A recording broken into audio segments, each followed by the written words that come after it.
Introduce yourself. I'm Salima Hadi, and I'm a P.O.P member. How do you spell your name? Saleemah. All right, we're here today. You're holding the sign that says for the Bidwell Spivey brothers. Are you related to them? Any relation to the family? No? No? You just a P.O.P member? Yes. Okay. Out here on Justice Monday. Introduce yourself. That's right, it is Justice. Deborah Smith Gregory, President, Newark NAACP branch. I am not related, but we have to stand together when we see injustices. We have to hold the police accountable. Well, I thought this was all done after George Floyd. He got monuments, we got statues, we got smokestacks and holograms. Systemic racism does not change overnight. We are battling a system of racism that has been in this country for over 400 years. It's not going to be just one police getting a charge and getting time. It has to be, the system has to change. I don't want to put you on the spot, but I'm going to, right? Do you think that's why African Americans, Black Americans can't get an executive order from the president's desk saying that we are a protected group, don't attack black people, and that you can't get legislation passed through Congress and the Senate like you did for the AAPI population? Please don't beat on the Asians and Americans and the Pacific Islanders. But why can't black people get that? I think we should get an executive order, and I think we should get reparations too. But wouldn't that mess up the system, though? I mean, if they can't oppress us and beat us, what's going to happen to America? What's going to happen to America is that it will be in a better place. It won't be white minority rule only. Okay. All right, Larry Hamm, I saw you smile. All right, I agree with Deborah. Introduce yourself. Larry Hamm, People's Organization for Progress. Listen, this is Justice Monday. Yes, it is. I think you seem to have forgotten about it. Because when they were talking, they were saying you had 279 consecutive, yes? Right, that's right. This would be 280. 80th. But we're not downtown Newark, Larry. No, What's up? we in the community because there have been some people here that have been the victims of injustice, and they cry out for help, and they ask us to support them, and we came to support today. We're here to support the Rodwell Spivey brothers, who were in an altercation with the police. We came here today to say that the charges against them should be dropped and that their brother Justin Rodwell should be freed. I want to ask you a question, and I don't want to put anybody on the spot, but the NAACP president just spoke about the systemic nature of the problem. And even though Newark has a mayor as progressive and has as many grassroots civil rights bona fides as Ras Baraka, that system is still there, correct? So even he could be the greatest man in the world, but that system.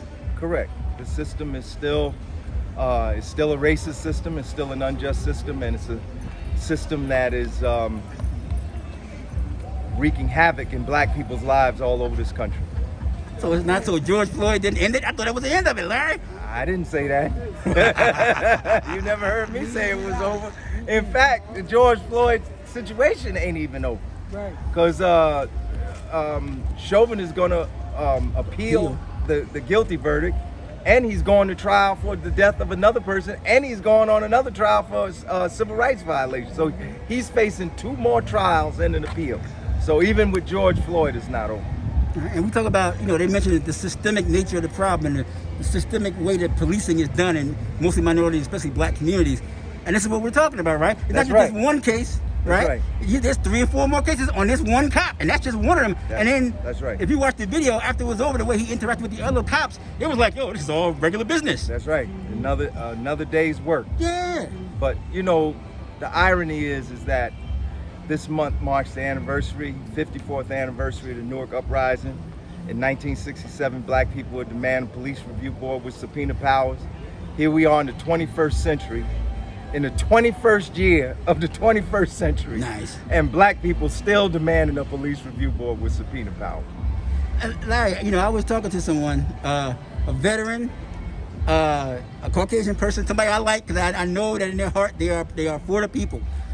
And I asked him, how can the AAPI get all this protected status so quick and black people can't? And he was going, well, most of the black crime is black on black crime, so you can't really protect black people from each other. And I said, that's not really true. Well, the system is anti-race. The system is anti-black, and the system is racist. That's why we can't get anti-lynching legislation passed. Don't you know there's an Emmett Till anti-lynching bill in Congress, and it ain't passed?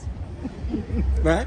The John Lewis Voting Rights Act. Right. It ain't passed. Right. The HR 1S1 For the People Act. Right. It hasn't passed. Right. Because the system is constructed in such a way that it benefits, it works to the benefit of the racist and reactionary minority that's trying to set up a permanent rule in this country. Right. So I don't want to ask you how much you feel, but I tell you, I feel like they're trying to, run the okie doke on us, right? Like I said, you sit there and with a straight face, you pass this bill for AAPI, quick, fast, in a hurry. Don't hit Chinese and Asian people with it. It's very bad.